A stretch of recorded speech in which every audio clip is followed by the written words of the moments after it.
আমাদের রামগতির একটা বড় অংশ দিয়ে এই ভুলা নদী প্রবাহিত হয়েছে।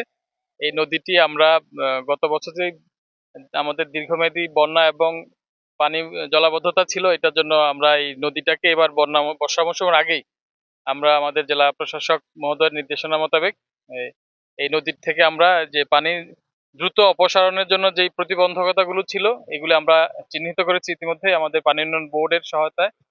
আমাদের ভূমি অফিস এবং স্থানীয় জনপ্রতিনিধি, ইউনিয়ন পরিষদ সহ আমাদের সকল স্টেক হোল্ডারদেরকে নিয়ে আমরা এই ভুলুয়াতে যেই দৃশ্যমান যেই প্রতিবন্ধকতা ছিল এগুলো আমরা চিহ্নিত করেছি। আমাদের সাথে বাংলাদেশ পুলিশ এবং বাংলাদেশ সেনাবাহিনীর সাপোর্ট নিয়ে আজকে আপনারা দেখছেন যে আমাদের এই অপসারণ কার্যক্রম আজকে শুরু হয়েছে।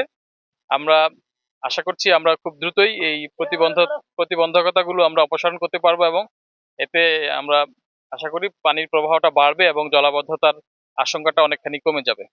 এটা আমরা আমাদের যেই চরবাদাম ইউনিয়নের যে আমাদের রামগতি পৌরসভার অংশ থেকে শুরু করে একদম ভাটিতে যতটুকু পর্যন্ত আছে আমরা এটা কন্টিনিউ করবো ইনশাআল্লাহ।